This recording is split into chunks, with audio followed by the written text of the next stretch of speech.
Amanda, Isabel is growing stronger. I've done everything I can to keep Emily stable, but she's slipping. You need to continue our work, but you cannot tell her. She doesn't remember what Isabel is capable of. If she finds out too soon, she'll lose herself completely, and there's no telling what Isabel will do. Emily can't know that I'm involved. Not yet. We have to finish this together. Jacob. Emily dropped the letter, her hands shaking violently as the truth hit her. Jacob had been working with Amanda.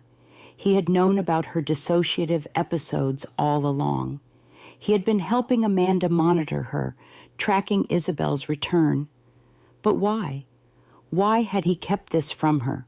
Why had Amanda? And what had Isabel done that was so terrible that Jacob feared her return? She stumbled back, her breath coming in short gasps. The walls of the apartment seemed to close in on her. She felt sick, dizzy. Her mind reeled with the enormity of the betrayal. Jacob had been manipulating her, controlling her without her knowledge, and Amanda had been part of it. But the worst part wasn't even the deception. It was the terrifying realization that Isabel was back, and that Jacob and Amanda had both known. Isabel wasn't just a dormant part of her mind. She was awake, active, and growing stronger. And now there was no way to tell when Isabel was in control and when Emily was. As Emily left the apartment, her thoughts raced. She couldn't think clearly, couldn't focus. The realization that her own fiancé had been monitoring her, working with her therapist behind her back, left her feeling hollow, betrayed. But something else gnawed at her, a voice. It was faint, almost indistinct, but it was there, whispering at the edges of her consciousness. A voice that wasn't her own. He's been lying to you. They both have. They don't deserve your trust. The voice was cold, calculating. It sounded distant, yet familiar, and Emily knew, deep down, that it wasn't her voice. It was Isabel's. The boundaries of her mind were starting to blur. The walls she had built to keep Isabel at bay were crumbling, and now her alternate self was clawing her way back to the surface. Emily's pulse quickened as she heard the voice again. You can't fight me anymore. Emily's world had fractured completely. She could no longer distinguish where her thoughts ended and Isabel's began. The voice that had once been faint, distant, was now growing louder, seeping into every corner of her mind. The paranoia that had taken root bloomed into something darker, something twisted. She could feel Isabel clawing for control, waiting for her moment. She had to confront Jacob. There was no other choice. He was the key to all of this, to her blackouts, to the murders, to Isabel's return. He knew something, and if she didn't get answers soon, she feared she would lose herself entirely. The police had released Jacob from custody earlier that day, after new evidence surfaced, evidence that seemed to clear him. Detective Carter had been tight-lipped when he called to tell her, but Emily could sense his frustration. The investigation had taken a sharp turn, and while Jacob had been freed, there were now more questions than answers, questions that Emily wasn't ready to face. She had to know the truth before it was too late. Jacob was staying in a hotel downtown, keeping a low profile until the investigation was officially closed. Emily didn't call him. She didn't need to. Her mind was a whirlwind of conflicting emotions, anger, fear, betrayal. But beneath it all was a burning need for answers. She had pieced together enough to know that Jacob had been manipulating her. The documents in the apartment, his secret meetings with Amanda, it all pointed to one terrifying conclusion. He had been controlling her, keeping Isabel at bay without her knowledge. But why? Why had he let it go so far?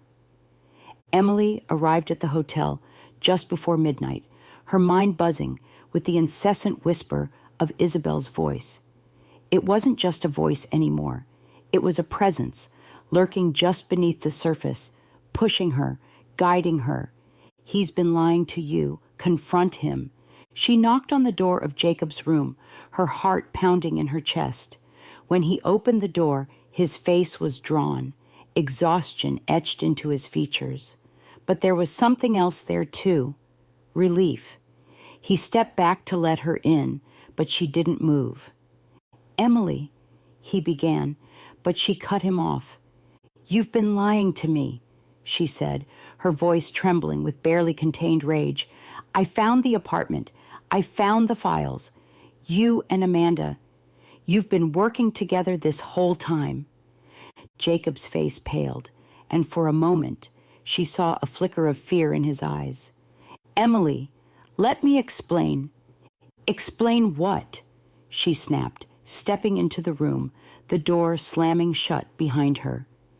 "Explain how you've been monitoring me, how you knew Isabel was back and said nothing, how you've been tracking every blackout, every dissociative episode and didn't tell me." Jacob sighed, rubbing a hand over his face. He looked tired, defeated. "I was trying to protect you." "Protect me?" Emily's voice cracked, her hands trembling at her sides. "You were controlling me, Jacob. You and Amanda. You've been manipulating me for months." Jacob's gaze softened, but there was a glint of something dark behind his eyes. "I wasn't trying to control you, Emily. I was trying to help you. Isabel, she's dangerous. You don't understand what she's capable of. You think you do, but you don't." Emily took a step closer, her pulse quickening. "Then tell me what Isabel's done." Jacob hesitated, and for a moment, the silence between them was suffocating. Then he spoke, his voice low, measured. "Isabel isn't just a part of you, Emily. She's more than that. She's grown stronger over the years, stronger than we ever thought possible. I've been tracking her movements, her actions, but I couldn't stop her." His eyes met hers, pleading. "She's been planning this for a long time." Emily's heart raced, the words sinking in like a stone. "Planning what?" Jacob took a deep breath, stepping toward her. "Isabel's not just a defense mechanism. She's become her own person. She wants control, Emily. Full control. And she's been manipulating you, using your blackouts to carry out her own agenda. The murders, the framing of me, it was all her." The room spun around her, and Emily felt the floor give way beneath her feet. Isabel. It had all been Isabel. The blackouts, the strange gaps in her memory, the unexplained purchases and meetings. It had all been Isabel, quietly taking over her life, preparing for something much bigger. Jacob continued, his voice urgent. "I tried to stop her, Emily. That's why I was working with Amanda. We thought we could manage her, keep her under control. But she's stronger than both of us. She's been outsmarting us this entire time." Emily's mind reeled. The world felt as though it was crumbling around her.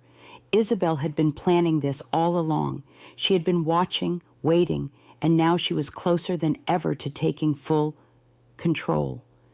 "You should have told me," Emily whispered, her voice thick with emotion. "You should have warned me." "I didn't want to scare you," Jacob said, stepping closer. "I thought I could protect you. I thought I could stop her, but I was wrong." Emily's breath came in ragged gasps. The weight of the truth was unbearable. Isabel had been hiding in plain sight, taking control, without her knowing, committing murders in her name, framing Jacob. And all the while, she had been blind to it. But as the realization sank in, another thought took root in her mind. Something darker, something Isabel had whispered to her in the moments of doubt. Jacob hadn't just been trying to protect her. He had been controlling her, using her, and now she couldn't be sure if his motives were as pure as he claimed. The room seemed to grow colder, the air thick with tension. Jacob reached for her, his hands brushing her shoulders in what he intended to be a comforting gesture. But Emily flinched, stepping back. Something wasn't right. "I didn't just find your notes," Emily said, her voice steady now, the pieces falling into place. "I found the letter to Amanda. You didn't just want to control Isabel. You wanted to use her." Jacob's eyes flashed with something, panic, anger, before he quickly masked it with calm. "That's not true. I was trying to help you." But Emily wasn't listening anymore. She could feel the pulse of Isabel's voice in her head, growing louder, stronger, feeding off her anger, her fear. "He's lying. He's always been lying. You didn't just want to keep Isabel under control," Emily continued, her voice growing sharper. "You wanted to harness her. You were using her as your weapon. The murders, were they part of your plan? You wanted her to eliminate people who were in your way." Jacob's face hardened. "You're misunderstanding everything." "No, I'm not," Emily said, her voice trembling with rage. "You've been manipulating me this whole time, not just to stop Isabel, but to use her for your own gain." The room fell into a tense silence. Jacob's eyes narrowed, his expression shifting from concern to something far darker. "You don't know what you're saying," he muttered. "You're not thinking clearly." But Emily knew. She could feel the truth sinking into her bones. Jacob had seen Isabel as a tool, something he could manipulate, use to further his own ambitions. And now that Isabel was close to full control, he was panicking, trying to cover his tracks. "Isabel was never the threat," Emily whispered, her heart racing. "You were." Jacob's eyes flashed with anger. "You have no idea what Isabel is capable of, Emily. She's dangerous. I was trying to protect you from yourself, from her, but now I think it's too late." Before she could react, Jacob lunged at her, grabbing her by the arms. His grip was tight, his face twisted with frustration. "You need to listen to me," he hissed. "Isabel is going to destroy everything. You can't trust her. You need me." But it was too late. Emily's vision blurred, and she felt the familiar coldness wash over her, a creeping sensation of detachment as Isabel began to take over. She could feel her slipping in, pushing Emily's consciousness aside, taking control of her body, her thoughts. Jacob's grip loosened as he saw the shift in her eyes, the change in her expression. "Isabel," he whispered, his voice filled with dread. Isabel smiled, a slow, wicked grin spreading across Emily's face. "Hello, Jacob." Jacob stumbled back, his eyes wide with fear. He had tried to control Isabel, to manipulate her, but now he realized the full extent of his mistake. Isabel wasn't just some fragmented part of Emily's mind. She was something much darker, something he could never hope to control. "You should have been more careful," Isabel said, her voice smooth and cold. "You thought you could use me, that you could harness my strength, but you never understood, did you?" Jacob backed away, his hands raised in a desperate plea. "I was trying to help Emily. I didn't mean for it to go this far." Isabel laughed, a chilling sound that echoed through the room. "You always wanted more, Jacob. You wanted power. You thought I would give that to you. But you're not as clever as you think." She moved toward him slowly, her steps deliberate, her eyes gleaming with malicious intent. "And now you're going to pay for underestimating me." Jacob's breath came in shallow gasps as he backed into the wall, Isabel, please, we can work together. We can... But before he could finish, Isabel moved swiftly, her hands wrapping around his throat. Jacob's eyes bulged with terror as her grip tightened, cutting off his air. His hands clawed at hers, but she was stronger, more determined. "You should have known better," Isabel whispered, her voice soft and deadly. "You can't control me." Jacob's struggles weakened, his face turning red, then purple, as he gasped for breath. Isabel's smile widened as she watched the life drain from his eyes. And then, with a final gasp, Jacob slumped to the floor, his body lifeless. Isabel stood over him, her expression calm, almost serene. Emily was gone now, buried deep within the recesses of their shared mind, and Isabel was in control. Completely. The room was eerily still, the only sound the faint hum of the air conditioning. Jacob's lifeless body lay crumpled on the floor, his eyes wide open but empty, his once sharp, calculating mind silenced forever.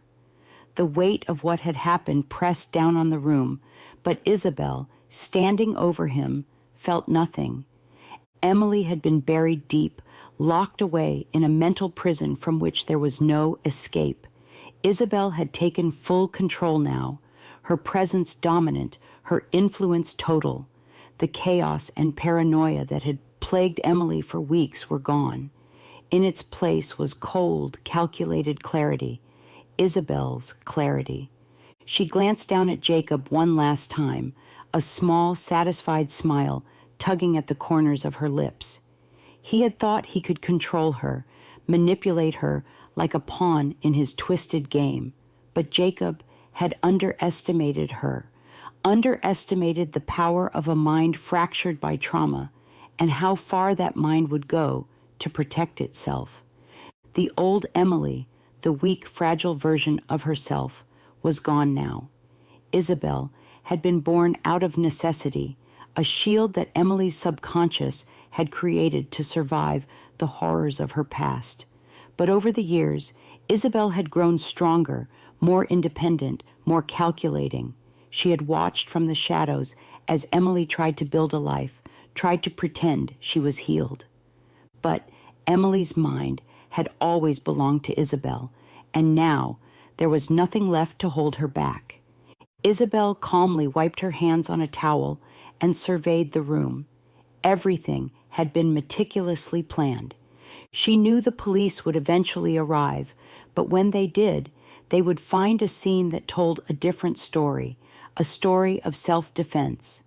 Isabel had already planted evidence that would make it seem as though Jacob had attacked her, desperate and unhinged, after his failed attempts to manipulate Emily. It wouldn't be hard for the police to believe. Jacob had been under investigation for murder, and his obsession with Emily's dissociative disorder would make him an easy target for suspicion. She had carefully crafted the narrative, leaving just enough breadcrumbs for Detective Carter to follow.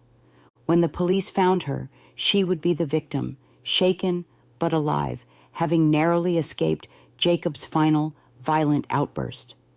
They would never know the truth, that Isabel had been in control all along. Emily was lost, but no one would mourn her. 2 days later, Isabel sat in her pristine office, the sunlight streaming through the large windows. It was a typical day.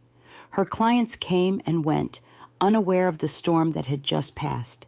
Isabel played the role of Dr. Emily Price perfectly, her demeanor calm, professional, and completely in control.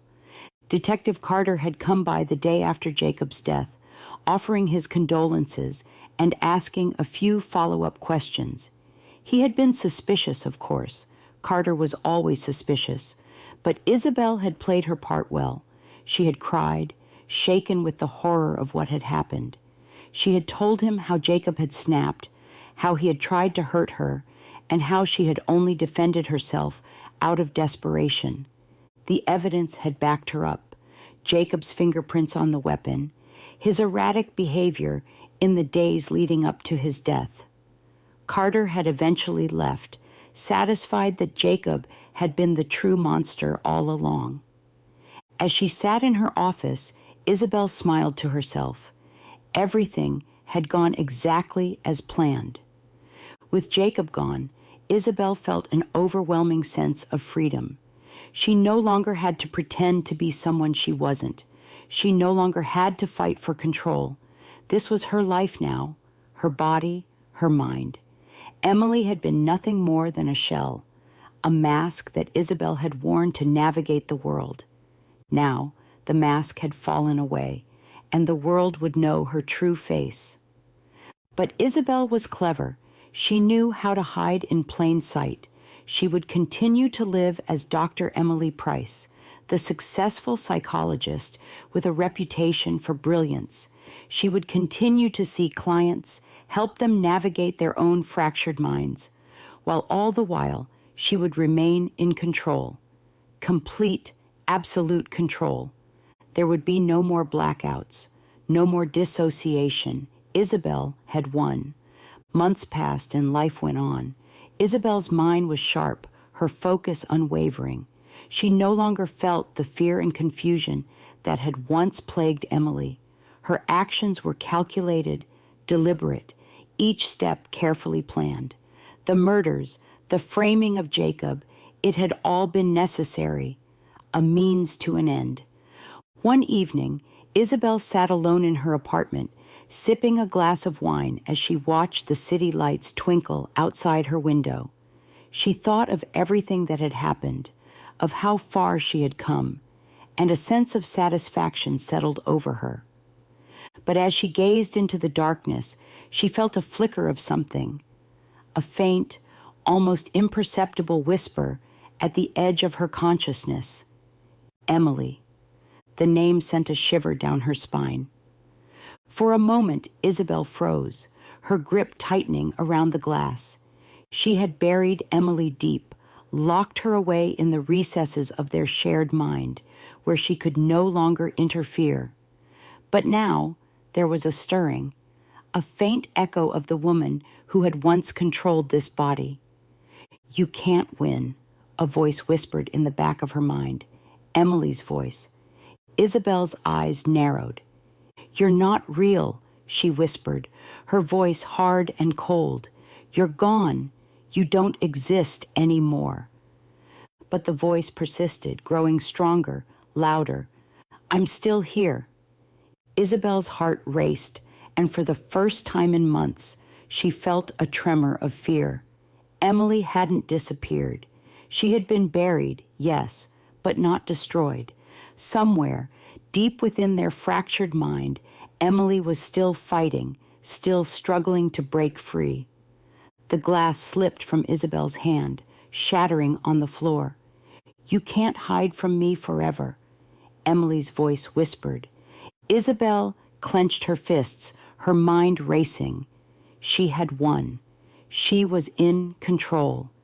Emily was gone. She had to be.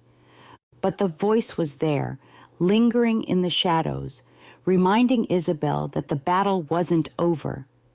Not yet. Isabel's dominance over Emily had been absolute, her control undeniable. But as the months passed, the lines between them began to blur once again. Emily was not gone.